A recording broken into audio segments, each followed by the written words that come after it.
This week on Vaticano, we look back at Pope Leo's second extraordinary consistory, at what was discussed and what it means for the Church.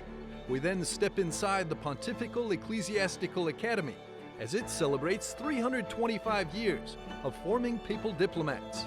We also speak with Archbishop Ettore Balestrero, the Holy See's permanent observer to the United Nations, about how the Church brings its moral voice to the global stage. And finally, we meet with both current and former apostolic nuncios and get a closer look at their work and mission. For this and more, Vaticano starts now.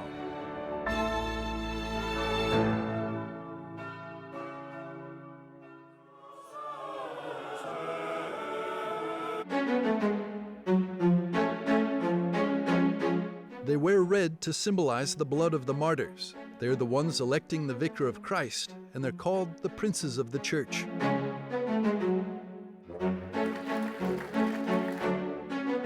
Cardinals have always played an important role in the life of the Church.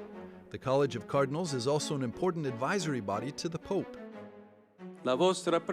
Your presence reminds me that the Lord, who has entrusted me with this mission, will not leave me alone in bearing its responsibility.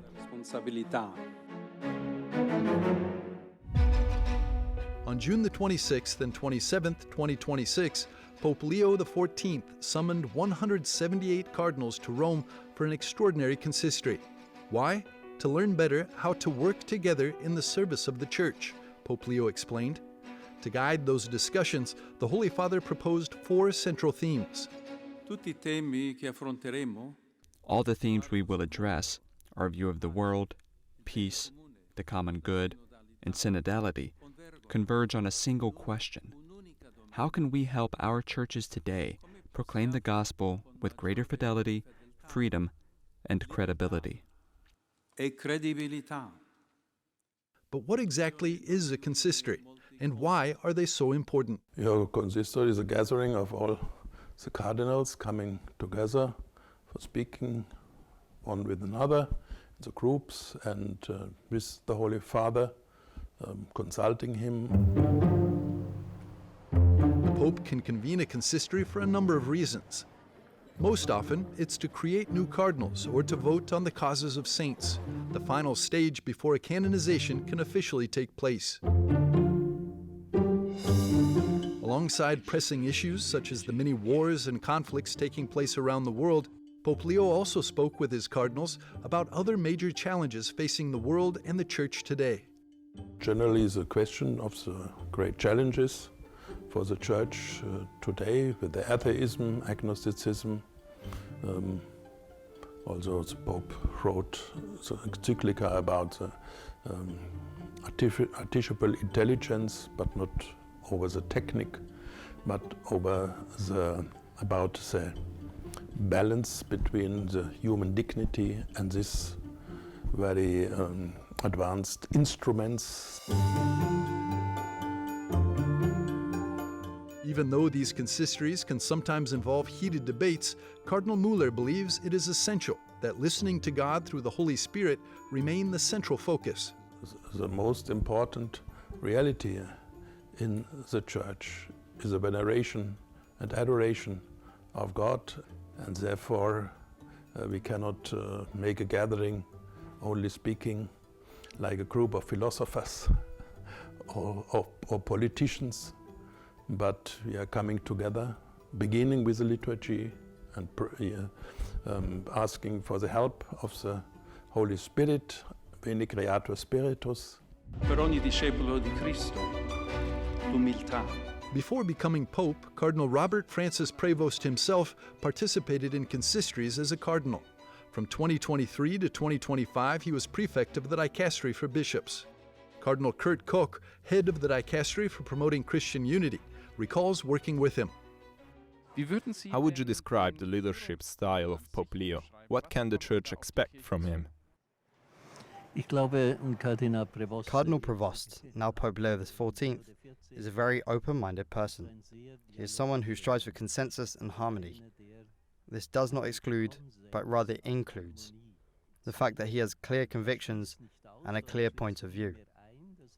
But he does not want to impose his point of view, rather He wants to build consensus. I found this to be a very, very positive experience. He always wanted to hear what we thought, and I believe that was already a good indication of how he will lead. When the extraordinary consistory came to a close on June the 27th, Pope Leo XIV reminded his cardinals that synodality is not merely a series of meetings or simply a way of working together, but rather an experience of communion. I believe that, little by little, we are rediscovering the truest meaning of a consistory, the gathering of the College of Cardinals around the successor of Peter, so that through mutual listening and shared discernment, the Holy Spirit may help the Pope guide the Church.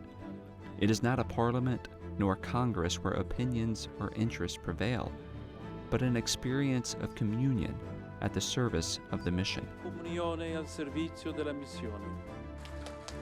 The next extraordinary consistory is already scheduled for 2027. This time, the Pope has chosen to focus on the theme of family and Pope Francis's apostolic exhortation, Amoris Laetitia.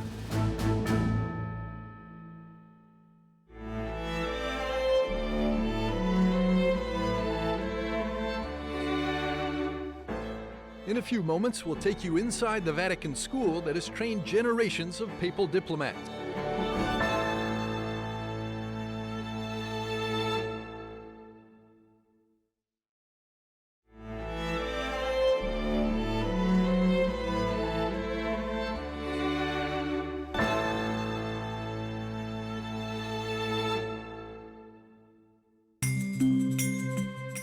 It's one of the most mysterious and least known institutions of the Holy See. At the same time, it's also one of the most prestigious ones.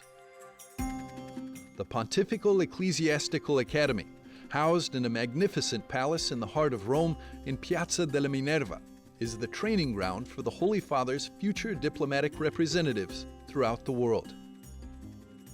This year, it's celebrating 325 years since its foundation. In this house since 1701, more than 2,000 clerics have passed through its halls.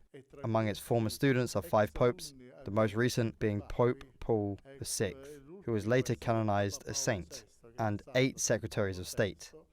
This demonstrates that the Academy's formation plays an important role in serving the Pope, the Supreme Pontiffs, and the Holy See, as well as its diplomatic representations throughout the world.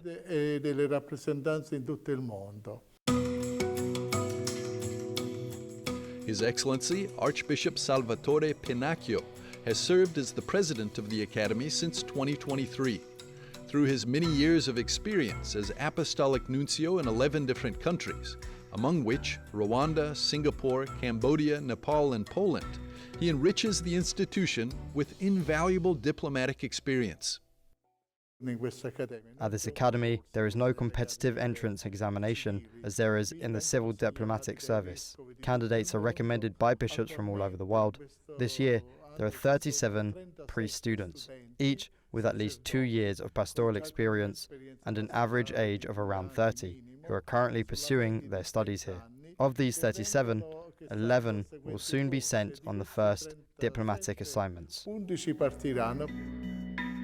The future diplomats of the Holy See come from 28 countries. Hailing from Australia to Latin America, Africa, and Europe, they reflect the universality of the Church. They are recommended by their local bishops in cooperation with the 3rd section of the Secretariat of State, established by Pope Francis and responsible for overseeing the diplomatic personnel of the Holy See and the Pontifical Ecclesiastical Academy. Students are provided with a well-rounded formation so that they can embark on their mission with adequate preparation. An important aspect is language training. They arrive with their native language, but they are required to learn at least 2 additional languages. They do not have to lose their apostolic zeal anyway. For this reason, on weekends they are assigned to parishes, hospitals, or prisons, where they can continue to develop and exercise their pastoral ministry.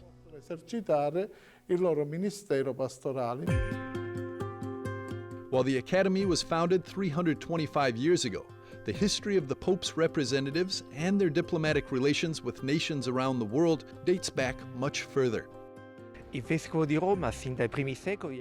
Bishop of Rome, from the earliest centuries, has had his own representatives who went to the imperial court in Byzantium, and over time, at the beginning of the modern era, together with the Republic of Venice, the Pope was among the first sovereigns to have his own permanent representatives at the courts of other rulers. These permanent nunciatures made it possible to maintain continuous contact with other states. The role of a papal nuncio is unlike any other in diplomacy. What distinguishes its mission from that of a regular diplomat's is its dual role, encompassing both political and spiritual dimensions.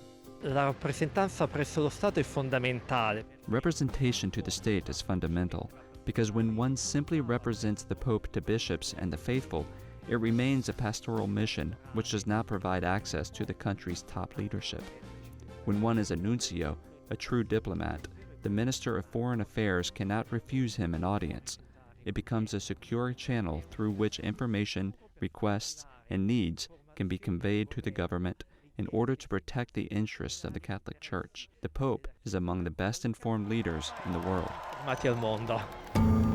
Visiting the Pontifical Ecclesiastical Academy on the occasion of its 325th anniversary, Pope Leo XIV urged the pontifical diplomatic priests to embrace and cultivate a special vocation in the service of peace, truth, and justice. He reminded them that their mission is first that of a shepherd, then that of a diplomat. With his visit, the Holy Father followed in the footsteps of his predecessors, especially Leo XIII, an alumnus of the Academy, who inspired both the name of Leo XIV and his first encyclical, Magnificat Humanitas, launched just a few weeks after the visit. In that period, there was a major social transformation already underway, with factories and industrialization. There were social problems related to workers, and so this sense of commitment was very strong. Today, there are other modern developments, the rise of artificial intelligence and other technologies that can either serve humanity or suppress human dignity. And it is this latter possibility that is somewhat concerning. Another challenge in today's world is the great need for peace, to which Pope Leo constantly refers, and to which a pontifical diplomat is called to appeal wherever he goes in carrying out his mission.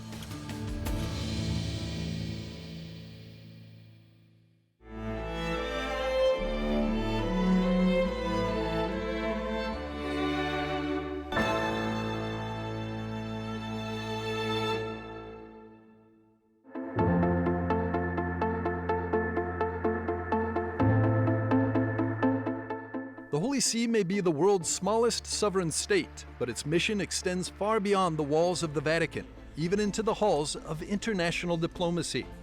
For decades, popes and their representatives have taken part in the work of international organizations such as the United Nations, bringing the Church's voice to global conversations on war and peace, social issues, and human rights. Para formar y mantener una familia, que es la célula primaria de cualquier desarrollo social. In this interview, Archbishop Ettore Balestrero, the Holy See's permanent observer to the United Nations, takes us behind the scenes of Vatican diplomacy, revealing how the Church continues to bring its moral voice to the world's most critical debates. For someone who thinks that the Holy See's work is mainly in the Vatican, St. Peter's Basilica, what would you like them to know about the Holy See's work beyond its own borders in other countries? If they come to the Vatican, they won't see me because I am in Geneva. So that's an evidence proof that it is not just inside the Vatican, but the Holy See is called to evangelize and to be missionary in the whole world and in all the fora. The heart of the mission of the Church is not the international organization, it is the world, and it is where people are. Many people are not perhaps very familiar with the role of the Holy See's permanent observer to the United Nations. Could you tell us more about what that role means in practice and what your mission looks like? The Holy See participates in the debates, The Holy See participates in the general conferences. The Holy See can participate in all negotiations, can table possibly amendments, or even present resolutions in case they relate to the Holy See. I think the permanent observer status is the one most fitting for the Holy See, because the Holy See is a state, but it's a universal state, and it's not in line with the religious nature and universal nature of the Holy See to take a specific stand on a strictly political issue. Secondly, we must say also that there is the requirement to adopt sometimes some documents regarding which we as Holy See, and therefore as Catholic Church, we have objections, because their anthropological vision is not the one we share. What are some of the most important global concerns that you seek to address as the permanent observer on behalf of the Holy See? The tensions and conflicts that are unfortunately present in the world are increasing. We can say, they say about 65 conflicts all over the world. So it means that for the Holy See, it's very important to be relentless in promoting peace and in recalling mankind that peace is possible and even necessary. I think it is also somehow a mission of the Holy See to promote respect for international law, to work for the respect, of course, of the human dignity. And nowadays is often put into question, especially in the areas of human rights. A peculiarity of the Holy See is the fact that we don't have political interests. So and our position is consistent and is coherent. So we don't change our positions when years pass or when the Pope passes and change. We are trying simply to implement the gospel and to apply it and to live it and to preach it in a language which is consistent with the language of the international community. Could you tell us a little bit more about how the Holy See works through the United Nations to encourage peace, to promote dialogue and human dignity, of course? We participate in negotiations, for instance. Now there is an ongoing negotiations regarding laws, lethal autonomous weapon systems. And the point is to try to reach a consensus to avoid that the ultimate decisions on human life can be taken by an algorithm, which is absolutely morally, ethically unacceptable. In the past years, a number of places of worship have been vandalized, especially in the context of conflicts. And even other religious communities ask the Holy See to do something and to put forward this problem, which is a direct violation of humanity, and it is a direct violation of principles of humanitarian law. During his recent visit to the Pontifical Ecclesiastical Academy, speaking to the papal diplomats, Pope Leo said that their mission is born of the gospel. How do you understand these words? When I started to follow Jesus as a priest, I was not thinking to be a diplomat. I was thinking to follow Jesus as a pastor. So he is the reason of my life. And if I could not be a priest and live as a priest, I would not go to the UN. So I am there as a priest who is trying to evangelize and to reach out to all people who somehow are my parish or my diocese. And then it's an opportunity, I would say, for the gospel to be presented in an area and in a context which badly needs it, and where otherwise there wouldn't be anyone else. Thank you so much for your time, Your Excellency. Thank you very much to you.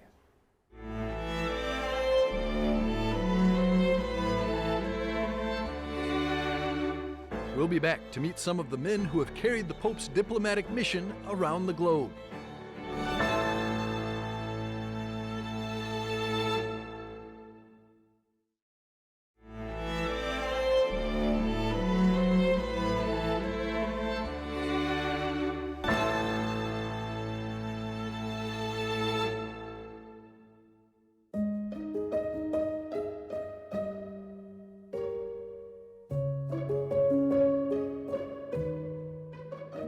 Holy See has an enormous diplomatic network. It has relations with more than 180 sovereign states and the European Union. It has these nuncios, these envoys all over the world.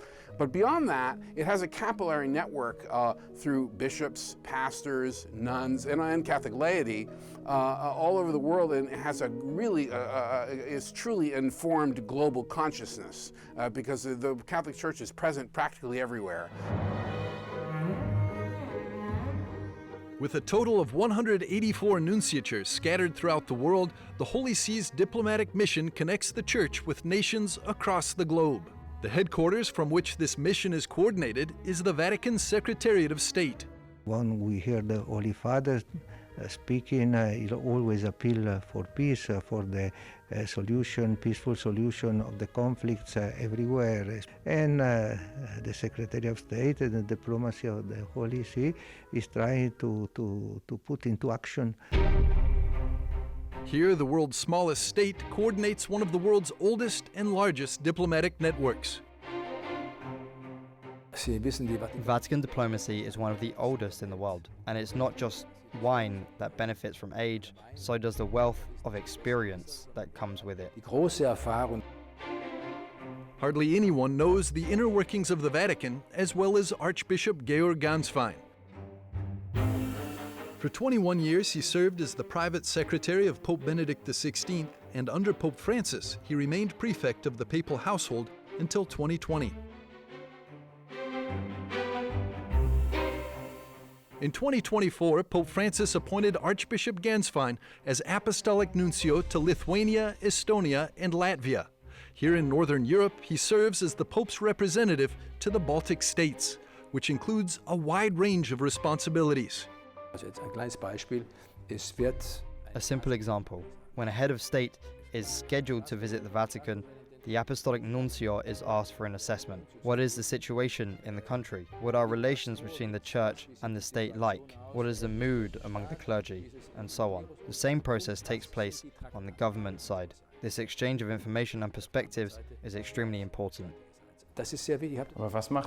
What makes a good Vatican diplomat? First of all, a Vatican diplomat does not speak much in public. Also, he must keep all his senses open, observing, listening, and carefully assessing the situation. What is happening? What matters most? Where can I, as a nuncio, contribute? And where must I intervene? That is why it is important for a nuncio to be approachable and willing to listen. He needs to take on board ideas and concerns, while also recognizing where problems may need to be addressed and resolved. Impulse aufnimmt oder auch sieht, was möglicherweise zu bereinigen ist. Bishop Frederick Hansen from Norway was raised Protestant. After his conversion, he became a priest and joined the Holy See's diplomatic service. In 2025, he was consecrated Bishop of Oslo. I also considered a diplomatic service for Norway when I was coming to university. So it was there, and then in the providence of God, I eventually, as you said, ended up in the diplomatic corps of the Holy See. But what is it like to be a diplomat of the Holy Father? I found it very interesting, very rewarding, and challenging. I had a rather particular type of service as a papal diplomat. I was first in the nunciature in Honduras in Central America, which is largely about being the connection between the Holy See, the Apostolic See, the Vatican, and the local church. But then I spent more than 6 years in multilateral diplomacy, part of the missions of the Holy See to the United Nations and international organizations, first in Vienna in Austria, and then in New York at the headquarters of the United Nations. So that was a completely different kind of diplomatic work. Going to meetings, preparing speeches for the nuncio. Especially in these turbulent times, the Pope continues his efforts to promote world peace through the Holy See's diplomatic network. The Pope emerged as the preeminent religious figure in the world. He obviously doesn't speak for everyone, but there's no other religious leader like the Pope. And so in the sense, for many people, he stands as the representative of organized religion. And so that gives him a kind of global moral authority and credibility. And even many parliamentarians who are preferred to keep their distance from the church recognize that an institution as large and as old as the church still has an important voice. They understand that it is wise listening to.